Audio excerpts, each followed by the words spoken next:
Hey guys, I'm Abby Grant. I have also been involved in Young Life all 4 years, as well as track. I'm an officer for Best Buddies this year, as well as a member of FGC. I plan on going to Ole Miss next fall and majoring in public policy. Hi, I'm Jada. I'm also a 17-year-old senior at Franklin High School, where I'm the traveling commander of the Franklin High School JOTC program, where I participate in a number of activities. I've done fencing, drill team, underguard, flag detail, a lot of stuff. So in the fall, I'm going to go to Austin Peay University in Clarksville, and I'm going to major in criminal justice with a double minor in sociology and psychology, so that I can become a youth services officer. Hey everyone, I'm Emma Long. I'm a senior at Centennial. I'm 17 years old.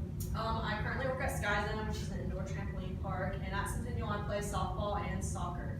And next year I plan on going to the University of Tennessee in Knoxville.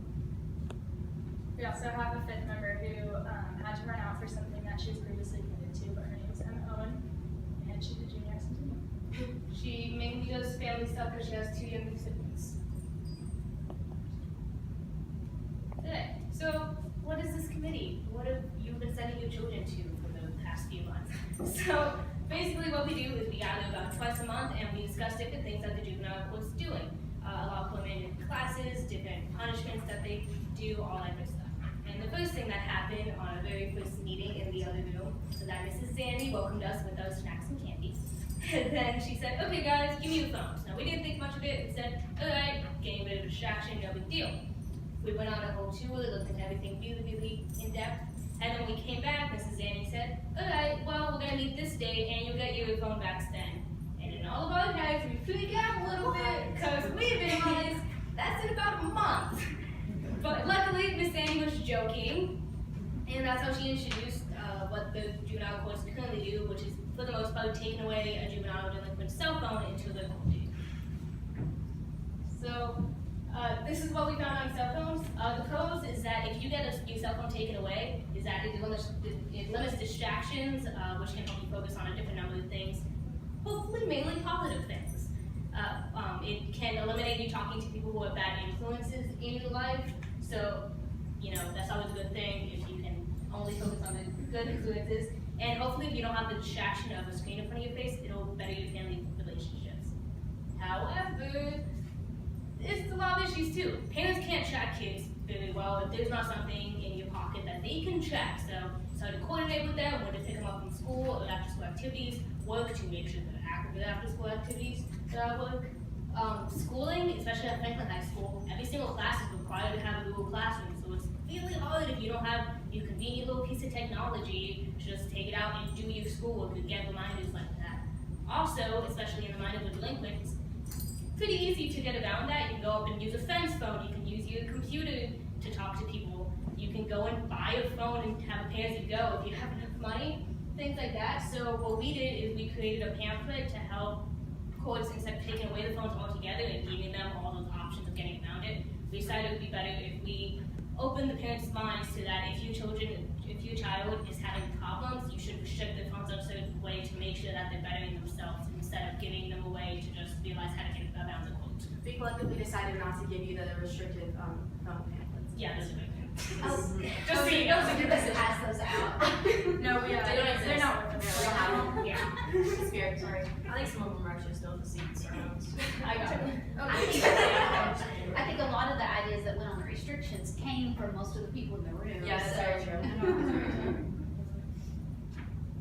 Okay, so another thing we talked about were when kids get put on in-home detention, when they get in trouble with the court. And basically in-home detention is pretty much just house arrest for juveniles, so they're not allowed to leave, they can't go hang out with their friends, people can't come over, they just have to stay at home.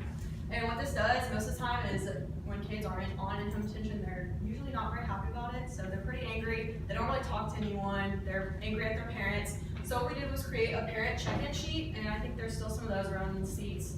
Some of the YSOs took them, we didn't make enough copies, so there's some of those around.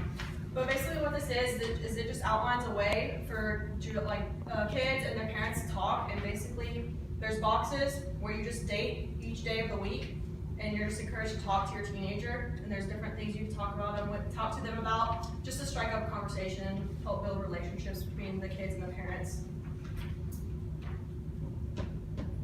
Alright, and we collectively decided that the best way to keep kids out of trouble would be to keep them busy. So we came up with a list of after-school activities that would be worthwhile. First off, we have sports. A lot of sports are offered within schools, but there's also opportunities to get involved with sports teams within the community. So whether at the competitive level or just for fun, like recreational sports. Personally, I've grown up playing travel soccer all my life, so I think that sports teach discipline and hard work and cooperation and just many other life skills that can be applied, to all areas of life. Clubs. I know at Franklin High School we had, I think, over 90 clubs, which is a good bit. But if none of those interest you, it's very easy to create your own club. All it takes is 2 children and a teacher representative, and sign off by the administration, and you can create any club you want. So that's really cool. I think clubs are a really great way to get to know people with similar interests, and a lot of them actually have really worthwhile, positive impact on the community. If you were to do stuff like Habitat for Humanity that I participate in, or Best Buddies, like Abby does. And also jobs, aside from making money, which everybody likes, I think it teaches responsibility for children, time management skills, and then helps kids start to build a resume. So yeah. The next thing that we got to do was we all got to sit in on a misdemeanor docket for our senior shadow day, which was a really great experience. We also all got the opportunity to talk to people in different careers that we could potentially be looking into. We got to see how the judge handles different cases and the different court orders that he puts in place. And so that was super amazing that we got to see that. And then we also got a more in-depth tour of the facility, which allowed us to just see more of the ins and outs of the court system and basically how it's run. I think it just definitely gave us all a lot of perspective on if this is something that we want to do with our futures, and just help us understand the courts better. All right, so we were all assigned classes to attend that would usually be either court mandated